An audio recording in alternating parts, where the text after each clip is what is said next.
I'm no stranger to attacks. They've been happening on a daily basis since I first started speaking out on the agenda behind the casting of the 13th Doctor only a week or so after the announcement was made. There's also been no shortage of hate videos about me over the years, going back as far as 2009. I've never responded to any of these videos before, and this might be a one-off, but one recent YouTube video is so over the top and is so fundamentally wrong and inaccurate on nearly every level that I've decided to respond. I first want to make clear that I'm staying true to the rules I've laid out for this channel. I will not be using this YouTuber's name, and I don't want you guys flagging and doing other nasty things to his channel. The fandom menace is better than that. We are looking at a young man desperately seeking validation. We should not give him any, other than pointing out the holes in his incredibly flawed argument. The original title of his video was something along the lines of "Bullstrek finds out why he's losing subscribers," but that wasn't grabbing enough attention, so it was changed to "Bullstrek is a terrible critic," with a delightful thumbnail that says "Pathetic YouTuber Bullstrek Multimedia is a terrible critic." And yet, it still only attracted about 3,000 views with a not very admirable like-dislike ratio. Now I know some will ask, and some have asked, why are you making a response video? Well, since I am always accused of the same things over and over again, every 6 months or so, I make a video to clarify things. Last time I did this was during the Vox Adpocalypse, and that was probably the angriest I've ever gotten in a video. This time, rather than me making a 20-minute clip with talking points, we'll look at the points this young man raises one at a time. He starts off with a clip showing my greatest hits. How much time did you spend going through my videos? This is bordering on obsession. He starts off by calling me a manipulator that twists facts into my neat own little bow. Yeah, that's why I include screenshots and cover articles in their entirety. Moreover, apparently, I think I'm better than everyone else. Sorry, young man, I'm just confident in what I say. But I can't help but thinking there's a bit of projection here, jealousy, and a deep-seated inferiority complex, which will become clearer as we get further into this. Then he goes right into the diversity and inclusion argument. This is usually where we all start getting called sexists and racists. He seems completely unaware that this is where his argument unravels completely, and it becomes clear that he doesn't have the life experience to understand his incomplete thesis within the larger context of modern society. He uses the same old arguments over and over again. He begins with the recasting of Ariel. I don't know if you've noticed, but I've never made a video on this. Young man, just because we speak out about demographic category casting, this doesn't mean we are racists. Normal people that aren't looking to virtue signal to the world believe in equal opportunity, and once you understand equal opportunity versus equity, then you no longer have an argument, and you've merely made yourself look like a fool. It would have been advisable to have done some research first. Equal opportunity means that the best person is chosen for the job, regardless of race and gender, which is in diametric opposition to the concept of discrimination. This is what I believe and have always advocated for. I should note, I've mentioned this in several videos, but you conveniently ignored or forgot about those. What we have in 2019 is called equity, which is something very different than equal opportunity. Equity means that you are chosen for a role or job or whatever because of your demographic representation. As Exhibit 1, the BBC released the Diversity and Inclusion Strategy in 2016, which mandates demographic representation and is now rigidly enforced. If you want evidence, I can't think of a better example. Even the BAFTAs now have rigid quota requirements. These are called facts. Back to Ariel. He claims that people, such as myself, would argue that this was done 100% for fulfilling diversity quotas. Well,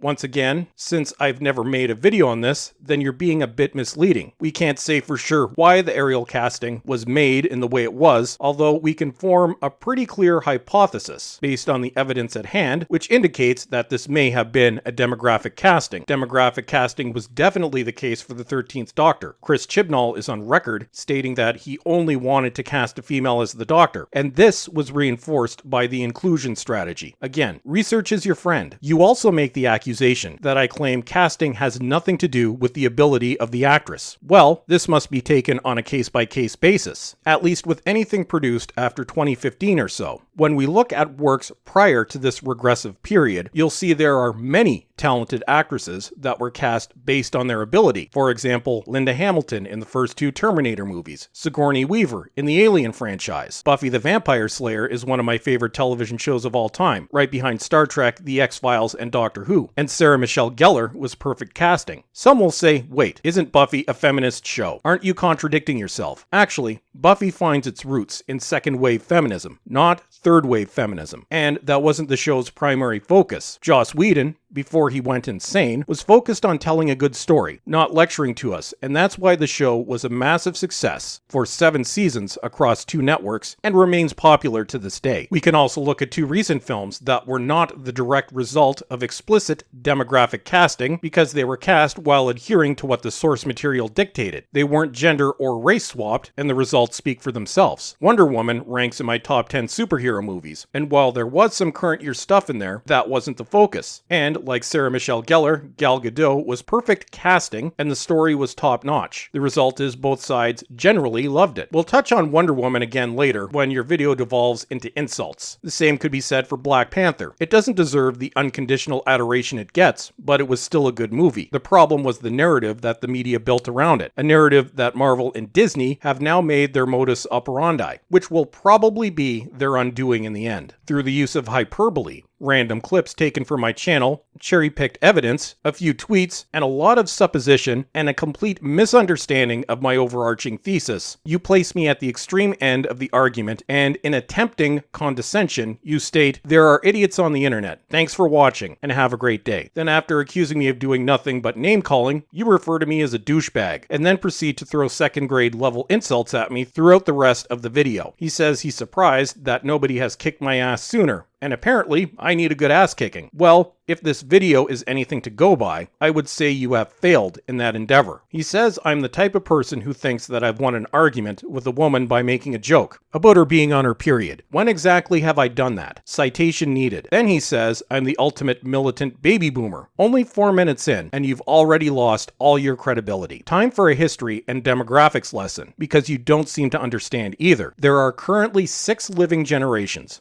The greatest generation is the generation that fought in World War II, those born from 1900 into the 1920s. Sadly, there are very few of those left now, which is a shame because some young people could learn a thing or two from them. The silent generation are those that grew up during the Great Depression and World War II and were born from the 1920s to the mid-1940s. The baby boomers are those born during the post-war boom to the early to mid-60s. Generation X, also known as the Echo Boom, are those born from the mid-60s to the very early 80s. Millennials are those born from the early 80s to originally the mid-2000s, but the younger half of this group has now been split into Generation Z. I'm not a baby boomer. I'm at the young end of Generation X, more inaccurate supposition and a complete misunderstanding of generational sociological development on your part. And some scales even have me as being an older millennial. With that said, even though there are some characteristics of the baby boom generation, which don't apply to the whole demographic that I don't like,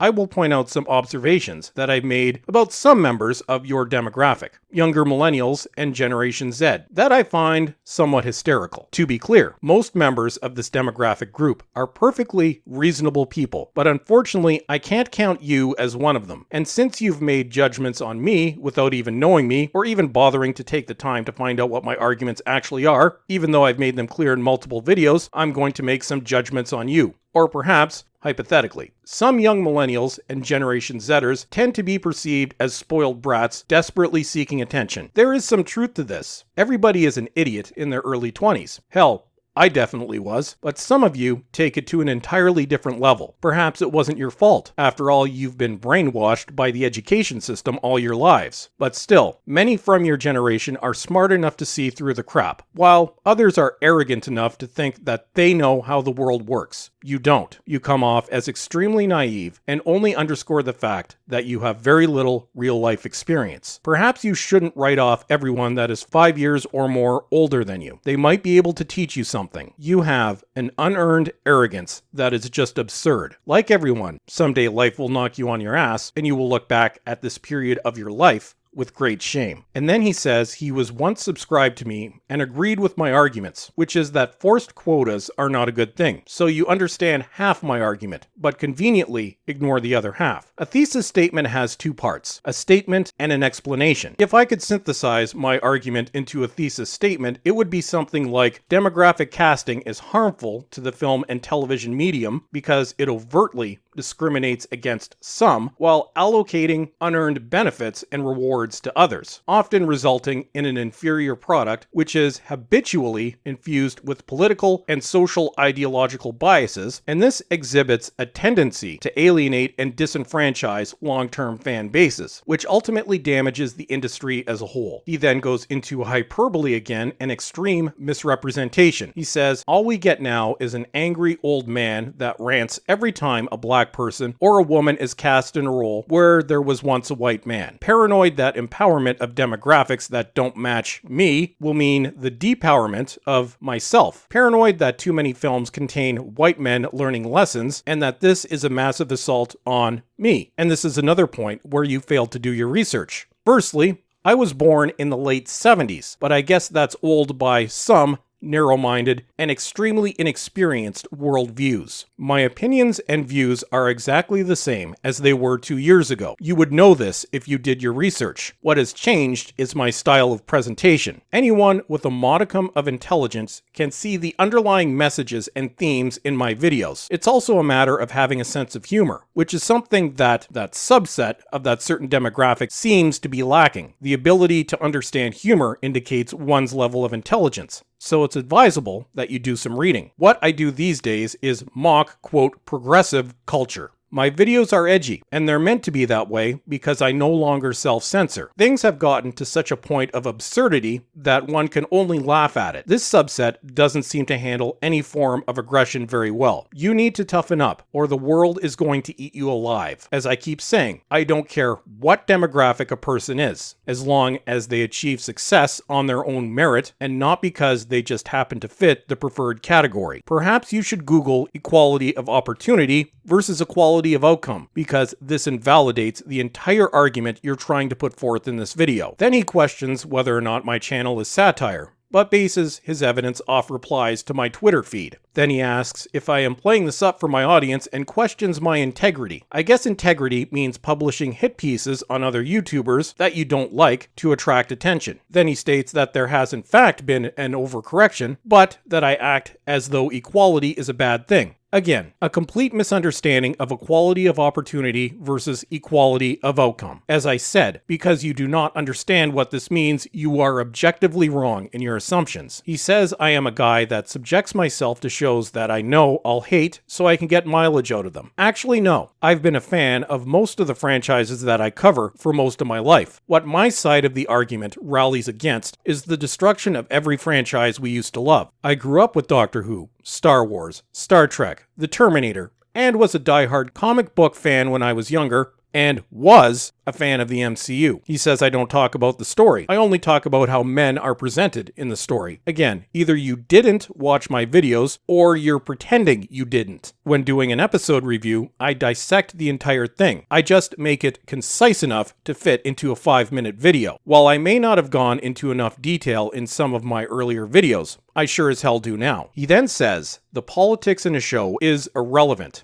Actually, how politics is included and used in a show is a big deal. If a show includes the occasional political nod, that's fine. But when you co-opt franchises that have been around for decades to suit an agenda, then yes, we do have a problem. By adopting and evangelizing one point of view, regardless of whether it comes from the right or the left, then you invariably alienate a large portion of your audience. As for using the term diversity hire, you know, that part of the video where you keep playing the same clips over and over again, as I keep saying, if somebody is placed in a role and diversity quotas or initiatives are in place and made clear, and the end result is a terrible or lackluster performance, then it's pretty hard to argue that they weren't a diversity hire. They are in fact that by definition. When a company like Disney and Lucasfilm make clear that they are all about diversity, then yes, there is a good chance that characters on screen are diversity hires. He then makes the absurd comparison between this and hospital workers. While it is known that there are quotas for medical school applications and selection, unlike Hollywood or the BBC, this isn't something you can fake. Many quota applicants wash out because they can't handle it. Those that become doctors and nurses made it through training and licensing and do know what they are doing. This is a very bad example. He then calls me a very verbally abusive guy and goes full bore on the "you're a sexist" argument with no apparent understanding of how the free market works. It's also around this point that the video falls off the rails completely. He puts up a picture of me and states that I look like the kind of guy that would jerk off in a cinema, and the only reason I like Wonder Woman is because I, apparently, lust over Gal Gadot. This shows an extreme degree of immaturity. As a side note, while I do make fun of public figures and actors, I do this because this is part of their job. This is what they are paid to do. Furthermore, if you have been cast in or handed control of a franchise that has been around for decades, bastardize it and base it entirely around current political or social ideologies not supported by society as a whole, while completely disrespecting the source material, and then proceed to attack fans and the people that have supported said franchise for decades, then yes, you deserve to be called out. Now getting back to the point, film and television is a visual form. That's why actors and actresses are generally much more physically attractive than the average person. I mean, I sure as hell wouldn't make it as an actor. Nobody wants to watch an overweight person or a man that looks like he can't lift a shovel on screen. It's sad, but that's reality. Unless being an unattractive person serves the plot. Entertainment is there to make money.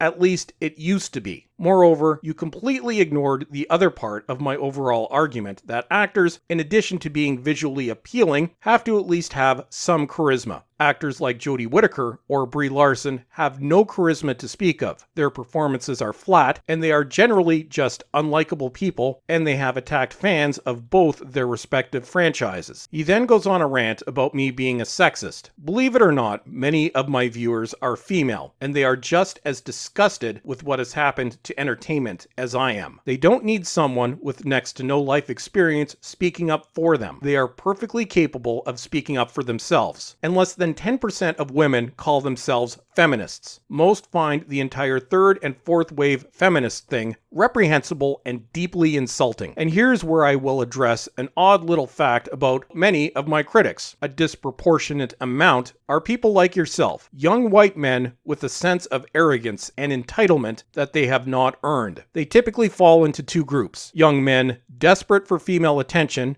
that think spouting feminist talking points will get them laid. Well, sorry, it won't. They can see right through it and find it even more pathetic than us men that don't resort to manipulation. The second are those which have done something nasty in the past. This would also include older men and are trying to overcompensate for it. Male feminists are never to be trusted. There is always something distinctly predatory about their behavior. I know you're a white male, so let's discuss race. Just like women, non-whites do not need you speaking up for them. They are more than capable of doing it for themselves. You don't have the life experience, nor could you ever understand their perspective. I have no idea what your sexuality is, and I don't really care. But let's also talk about the LGBT community, because I get a lot of over-the-top hate from some members of this group as well. I also have many viewers and friends in the real world that are part of this demographic, and they are mortified by the way they are being portrayed by a small but very vocal minority in their group. Many of my critics are also males in this group. Most people don't care what your sexuality is. They have their own lives to worry about. But when you remind people of it at every opportunity and base your entire self-identity on your sexual orientation, then you've got deep-seated self-esteem issues that need to be addressed. Next, he insults my Canadian accent, despite the fact that he can't even pronounce my channel name properly. Then he rambles on about masculinity for a bit, which only further underscores his own insecurities. Then I get accused of being a bandwagoner. As I already said, these are shows and franchises I grew up with. Except for Batwoman. It's comedy that writes itself. Then he goes on about the deleting subscribers thing. So let's address that for a minute. I fully expect that I'm going to lose subscribers. That's one of the realities of being on YouTube. For the first 9 years of uploading, I was doing tech videos and Blu-ray reviews, with an average audience of about 1,000 subs. Obviously, not many of those have stuck around because my content has changed completely, but a few of them have stuck with me for over a decade. I also expect that many people that came on board in 2017 or 18 have left because my style changed. I'm perfectly fine with that, and it's their choice if they want to remain subscribed or not. But when I hear from people on a daily basis that say they have been unsubbed, some multiple times, when people I know in the real world have been unsubbed, when other YouTubers have been reporting the same thing, then one must come to the conclusion that YouTube is unsubbing people without their permission. Then he calls me irrelevant. I don't know, my subscriber growth and current viewership tells a different story, even though I'm often busy with grown-up things for weeks at a time. More to the point, I don't really care how big my channel is. If I did, then I wouldn't have run a channel for close to a decade, maxing out at just over 1,000 subs. YouTube is just a hobby to me. It isn't my life. I do this because I enjoy it, not because I am looking for fame. This needs to be said. You strike me as someone that is desperate for relevance, which is why I think you made this video. As for who's shilling themselves, the only income I derive from YouTube is AdSense, as I've been a partner since 2010. And half the time, I don't make much of anything off these videos because YouTube is always a little too happy on the demonetization switch. On your video,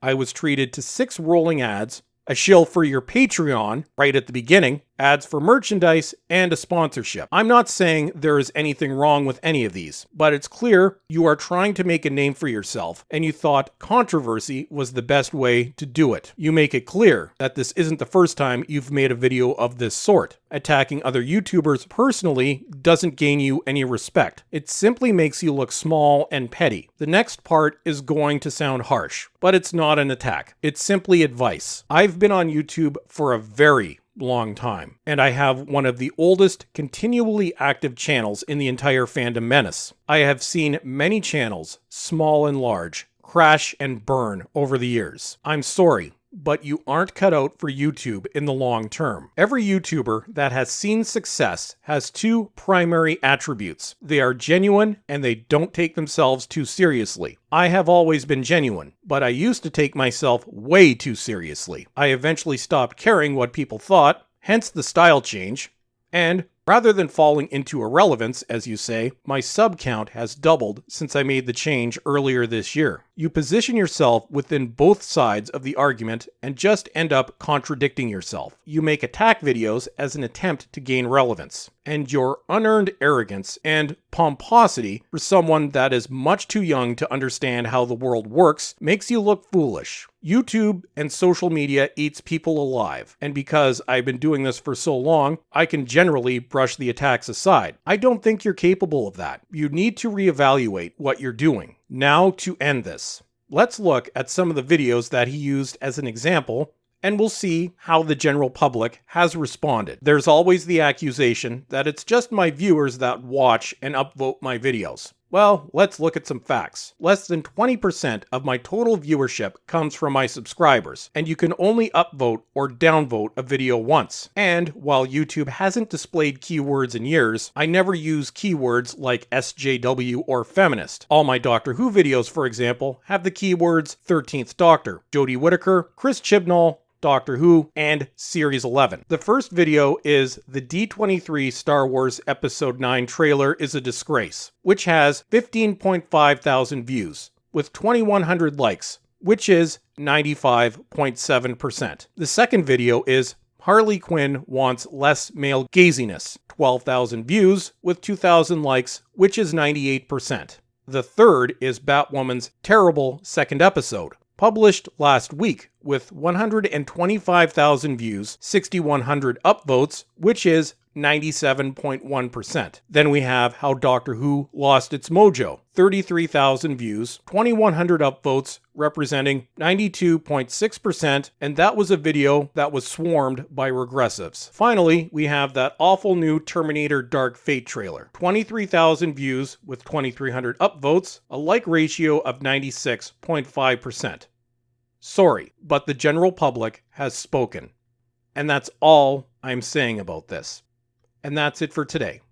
Don't forget to subscribe and check your subscription and notification status because YouTube is being shady on these things lately. And follow me on Twitter. And as always, everyone, thank you for watching and have a great day.